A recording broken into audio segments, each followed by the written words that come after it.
Ishii akkam jirtan siniin jedha. Nagaan siniif haa ta'u siniin jecha akkuma duraan namoonni tokko tokko na gaafachaa turtanii har'a kanaan sinitti agarsiisu akkaataa itti maqaa jijjiirratanidha. Na gaafachaa waan turtaniif namoonni lama sadan tokko keessattuu ijoolleen ala jirtan jechuudha.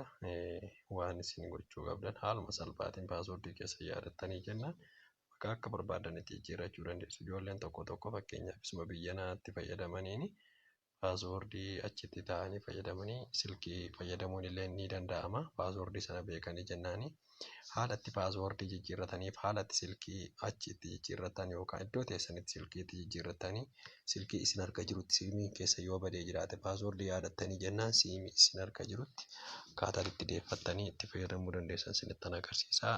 Haalumaan na hordofaa hawwataan na hordofaa siniin jedha. Ishee amma kanan isinitti agarsiisu ishee kanarra galtu akkuma feesbuukii keessan barattanii jechuudha irratti cuqaastanii hin eegdu takka isaa booda kana isinii fida gadi buutanii dhuftanii siitingii irratti okee jettu siitingii ishee kanarra galtanii okee jettu ishee irratti gaafa okeettan akkasitti akkaawuntii isinii fida kana baay'ina qaba isa keessaa isin kamiin filattu paaswoordii yookaan maqaa jijjiirrachuu barbaadanii paaswoordii yookaan maqaa jijjiirrachuu gaafa barbaadan kunoo ishee kana isinii fida. Ishee kanarratti okeettu jechuudha. Ishee kanarratti okee akkuma jettanii takka eegdanii kana isinii fida. Kuni amma kanan dursee isin agarsiisu idit maqaa akkaataatti maqaa jijjiirrattanii idit jedhee isinii fida. Isaa booda iditii kanarratti neemii kanarratti okee jettu yookaan idit irratti okeettan isinii fiduu danda'a.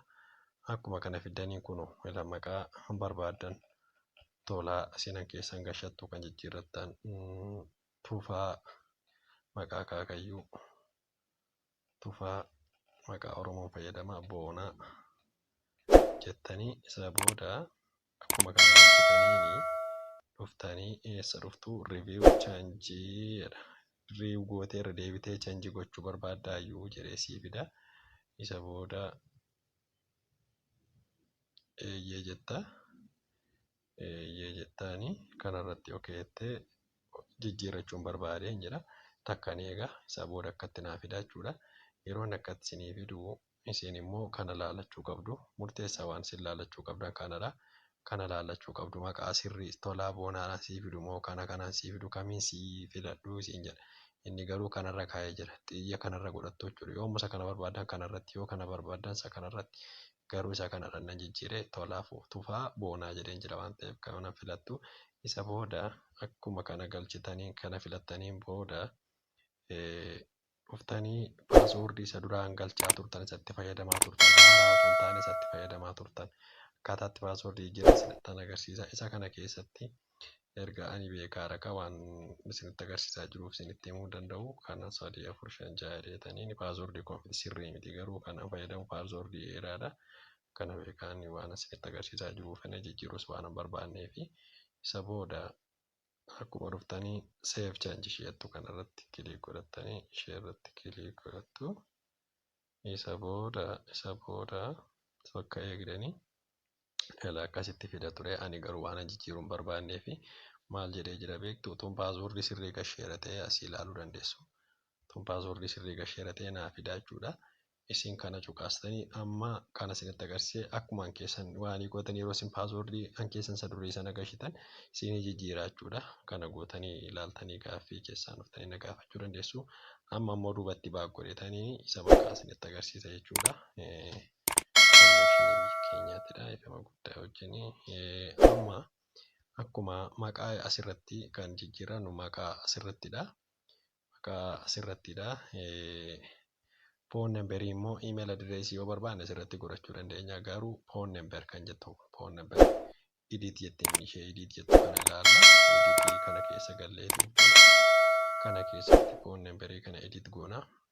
Rimuuf godhuu akka namni qarree yookaan akka namni silkii koos jalaa feesbuukii jala galee adii jalaa galee akka silkii koo namni hin arganne onlaayinii irratti akka namni hin arganne yoo barbaade akka namni hin fudhanne yoo barbaade dhufeetan rimuuvii ishee kanarratti okee jedha jechuudha. Rimuuf gootanii rimuuf yeroo isin gootan rimuuvii ta'a jechuudha.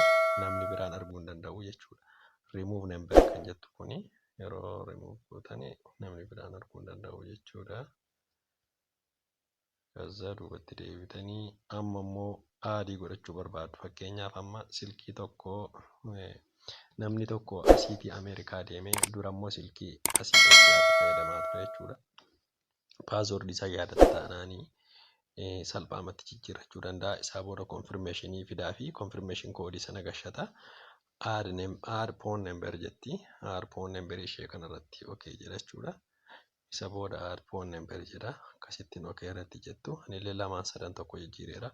Isa booda change kan jedhu kunuu amma isheen walitti argitan kuni phone numberii kan koodii Itoophiyaati isinii gala warri iddoo biyya biraa jiraatanii. Isa booda kana keessatti kilik godhatanii kana keessatti silkii keessan gashitu jechuudha. Fakkeenyaaf silkii alaati yoo ta'e akkasitti galfadheen silkii kana keessatti galfadheen continue yeroon jedhu konfirmeeshinii koodii fidaa utuu maqaan hin jijjiiramin utuu feesbuukiin hin jijjiiramin naa dhufa. Isaa booda gararraa isaatti kan ibsu konfirmeeshin koodii akkasii ergusii ibsa jechuudha. Kunneen kanaan isaan ibsan suma kana ibsu jechuudha. Continue jettanii booda paaswoordii isa silaa gashitu paaswoordii isa duraan beektan sana gashitu isa booda jijjiiree konfirmeeshin koodii isinii fida. Konfirmeeshin koodii sana keessatti galfattanii silkii iddoo isin jirtan sanaan fayyadamuu dandeessu isiniin jedha. Galatoomaa turtii gaarii isiniif.